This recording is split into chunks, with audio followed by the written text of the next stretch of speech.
welcome to Sharekhan pre-market action with me Shaji Nair. Firstly, a quick look at how the Nifty and the other indices fared yesterday. Nifty ended up around 11 points higher, and this was after a lackluster session.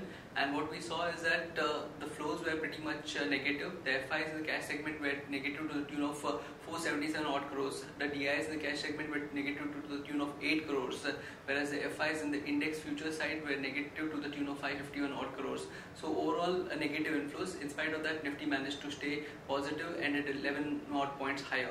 And the top gainers on the Nifty 50 were BOB, ACC and Yes Bank, whereas the top losers on the Nifty 50 were Bosch, Coal and TCS. That's with respect to the Indian indices. Moving over to the European indices, what we saw was the FTSE ended up 0.12% higher, whereas the CAC and DAX were both negative. CAC was down about 0.4%, whereas the DAX was down about minus 0.1%. With respect to the Dow also ended on a slightly weaker note, and today morning the Nikkei is trading around 1.5% down, whereas Hang Seng is slightly positive, 0.2% positive. China, Taiwan and a few other Asian indices are shut today, so not much news from those indices today, but overall we are seeing a bit of negative cues, and SGX is trading around 30 odd points down, so we may have a weak start in the morning. And now over to the derivative update. On the derivatives front, we saw that Nifty yesterday traded close to 1.19 lakh shares in open interest, with open interest now standing at 3 crore 45 lakh 57,000 shares. Nifty yesterday closed at 8768 versus 8742, up by around 25-26 points. This was majorly because of Nifty increasing the premium which it commands over the spot closing. India VIX saw at 14.76 versus 15.24, down around 3%, as we saw some volatility cool off happening yesterday. On the options front, 8800, 8900 and 9000 strike were the active call options, with 8800 again adding open interest close to 13.71%, which is open interest now standing at 43.76 lakh shares. A sizable open interest to go with.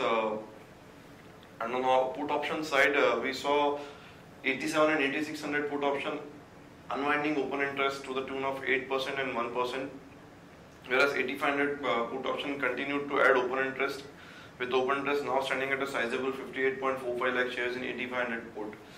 To go ahead, we will have some support coming in at 8700 put option, where we have a decent position at around 40.8 lakh shares in open interest.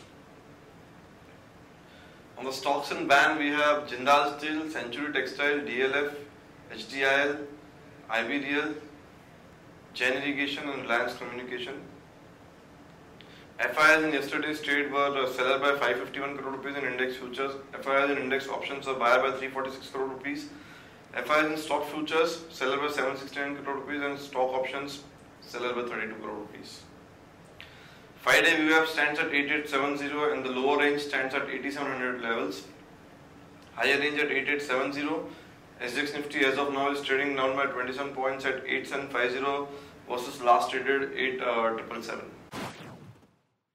Now friends, let's look into the equity trading ideas for today. On our first idea, we have a short on Kaveri Seeds. The company reported a weak set of numbers. The top line declined by 8.4%, whereas the PAT was down about 30%. So we feel that is negative for Kaveri Seeds. One can go short on Kaveri Seeds, keeping a stop loss at 361 for a downside target of 343 and 336. On Monsanto agrees to be bought by Bayer for 21% premium. So this was with respect to Monsanto that is based outside India, and Bayer, which is also based outside India. But we could see action on the Indian counterpart for Monsanto, and one can go long on Monsanto, keeping a stop loss at 2480 and the target at 26006 and 2656.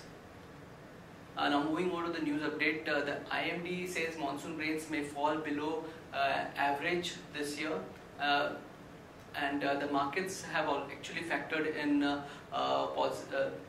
rains above average, so this would be slightly negative. Account to merge its telephony business with Aircel. It has signed the biggest merger and acquisition deal in Indian telecoms industry. And Ashok Leyland says merger with Hinduja Foundries should help in significant synergies.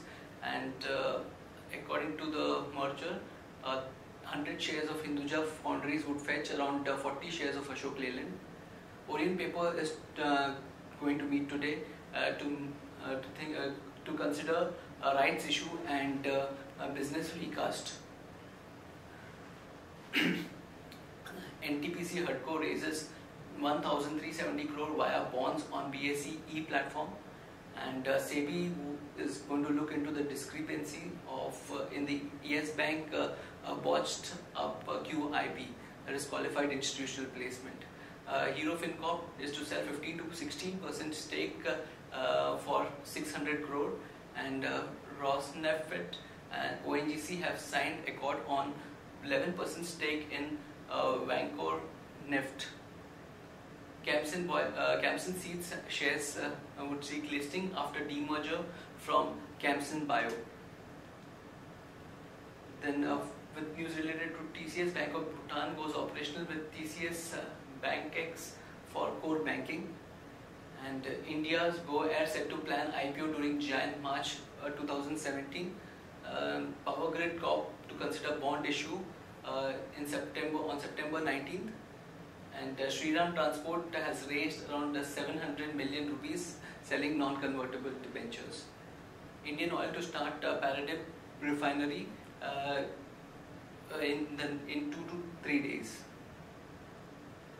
And Tata Power Unit has completed acquisition of Welspun Renewables. Apollo Tyre is to double Chennai plant for rupees 2,700 crores. Ajanta Pharma announces consolidation of promoters' shareholding, and Capital First approves non-convertible debenture issue worth rupees 75 crore with rupees 150 crore green shoe option. Now moving over to the data, which gives insight into the positiveness or negativeness of a shock. This is based on the derivative data, and according to derivative data, we feel Yes Bank, IOC and Bank of Baroda have a positive bias today, and correspondingly Just Dial, Bata India and Castrol Industries are showing a negative bias. On stocks for investment, one can consider investing in the following stocks: Sun Pharma, Maruti, Britannia, HCL Tech and Grasim. That's it from the morning session or the pre-market session for today. Happy trading and happy investing.